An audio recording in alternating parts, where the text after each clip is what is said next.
말씀의 실제 7월 9일 화요일. 속량받거나 구출되지 않았습니다. 그런즉 누구든지 그리스도 안에 있으면 새로운 피조물이라. 이전 것은 지나갔으니 보라 새 것이 되었도다. 고린도후서 5장 17절 말씀. 우리가 새로운 피조물은 죄나 사탄으로부터 속량 혹은 구출되지 않았다고 말할 때 사람들은 이 내용을 잘 이해하지 못합니다. 누가복음 1장 68절에서 보듯이 성경에서 속량에 대해 말할 때는 유대인들에 대해 말하는 것입니다. 찬송하리로다.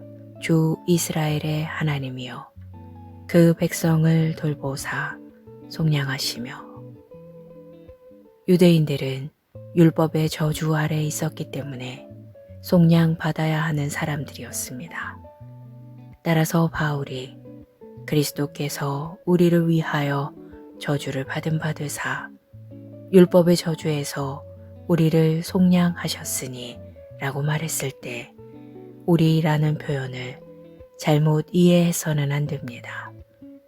그는 유대인으로서 그렇게 말한 것입니다.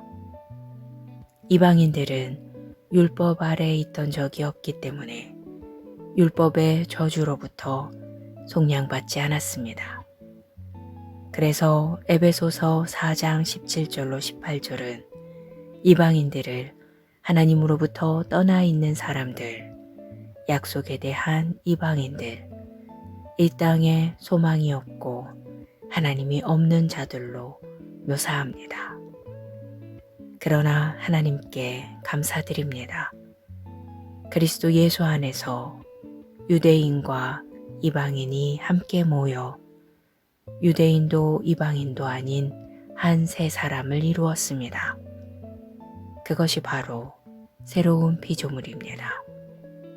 이 새로운 피조물은 우리가 오늘의 본문 구절에서 읽었듯이 이전에 존재하지 않았던 완전히 새로운 사람입니다.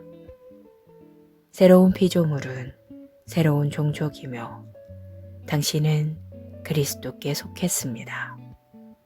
따라서 당신은 거듭나서 새 생명으로 태어났습니다. 이제 당신은 그리스도의 생명을 가지고 있습니다. 당신에게는 속량받거나 구출되어야 할 과거가 없습니다.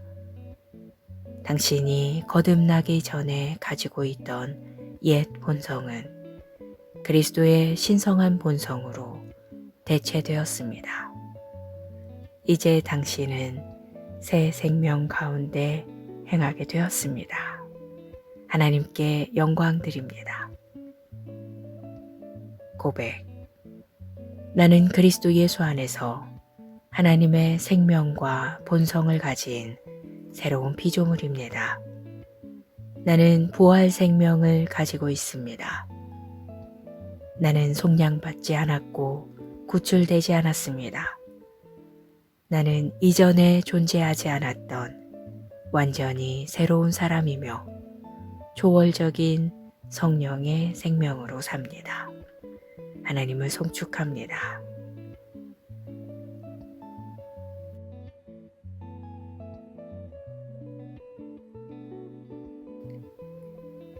말씀의 실제 7월 9일 화요일.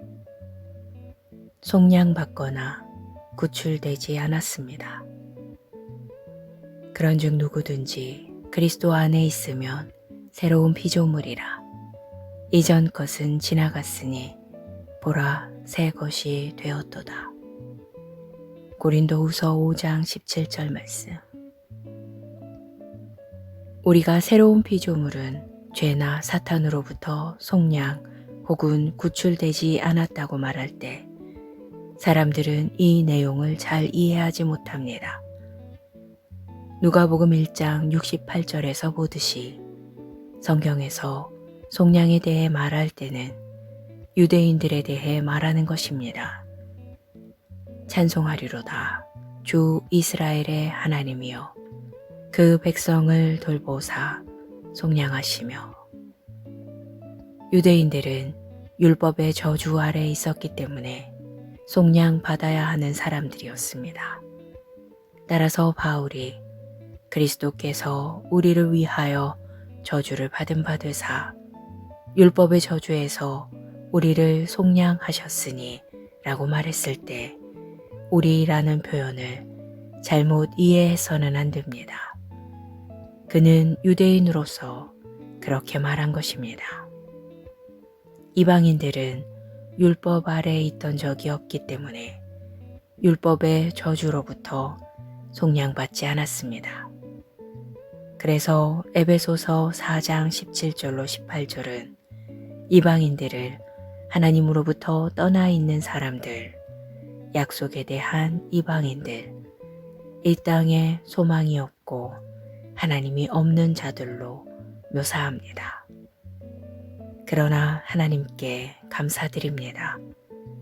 그리스도 예수 안에서 유대인과 이방인이 함께 모여 유대인도 이방인도 아닌 한 세 사람을 이루었습니다. 그것이 바로 새로운 피조물입니다. 이 새로운 피조물은 우리가 오늘의 본문 구절에서 읽었듯이 이전에 존재하지 않았던 완전히 새로운 사람입니다. 새로운 피조물은 새로운 종족이며 당신은 그리스도께 속했습니다.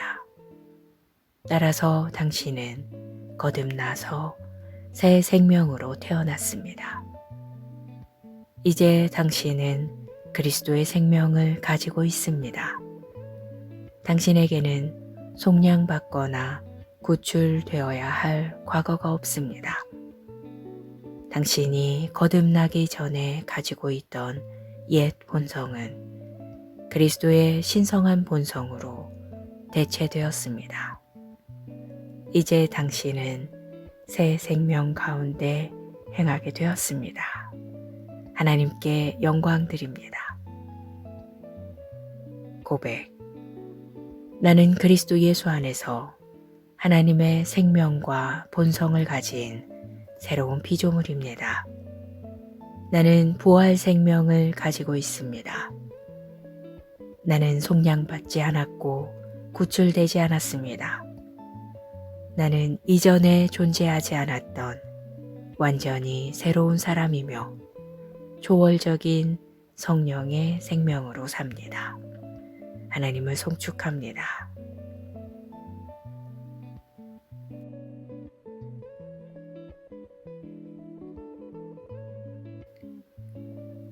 말씀의 실제 7월 9일 화요일. 속량받거나 구출되지 않았습니다. 그런즉 누구든지 그리스도 안에 있으면 새로운 피조물이라. 이전 것은 지나갔으니 보라 새 것이 되었도다. 고린도후서 5장 17절 말씀. 우리가 새로운 피조물은 죄나 사탄으로부터 속량 혹은 구출되지 않았다고 말할 때 사람들은 이 내용을 잘 이해하지 못합니다. 누가복음 1장 68절에서 보듯이 성경에서 속량에 대해 말할 때는 유대인들에 대해 말하는 것입니다. 찬송하리로다. 주 이스라엘의 하나님이여 그 백성을 돌보사 속량하시며. 유대인들은 율법의 저주 아래 있었기 때문에 속량받아야 하는 사람들이었습니다. 따라서 바울이 그리스도께서 우리를 위하여 저주를 받은 바 되사 율법의 저주에서 우리를 속량하셨으니 라고 말했을 때 우리라는 표현을 잘못 이해해서는 안 됩니다. 그는 유대인으로서 그렇게 말한 것입니다. 이방인들은 율법 아래에 있던 적이 없기 때문에 율법의 저주로부터 속량받지 않았습니다. 그래서 에베소서 4장 17절로 18절은 이방인들을 하나님으로부터 떠나 있는 사람들, 약속에 대한 이방인들, 이 땅에 소망이 없고 하나님이 없는 자들로 묘사합니다. 그러나 하나님께 감사드립니다. 그리스도 예수 안에서 유대인과 이방인이 함께 모여 유대인도 이방인도 아닌 한 새 사람을 이루었습니다. 그것이 바로 새로운 피조물입니다. 이 새로운 피조물은 우리가 오늘의 본문 구절에서 읽었듯이 이전에 존재하지 않았던 완전히 새로운 사람입니다.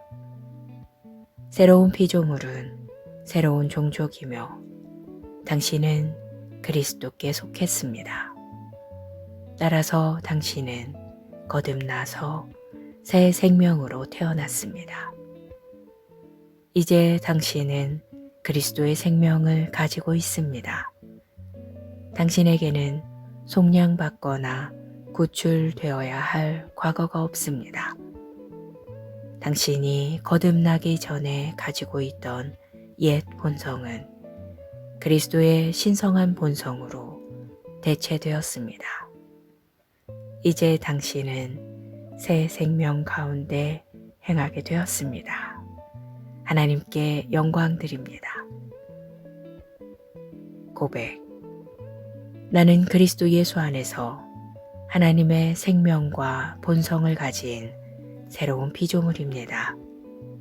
나는 부활 생명을 가지고 있습니다. 나는 속량받지 않았고 구출되지 않았습니다.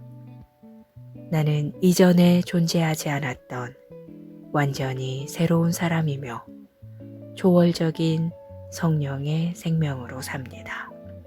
하나님을 송축합니다.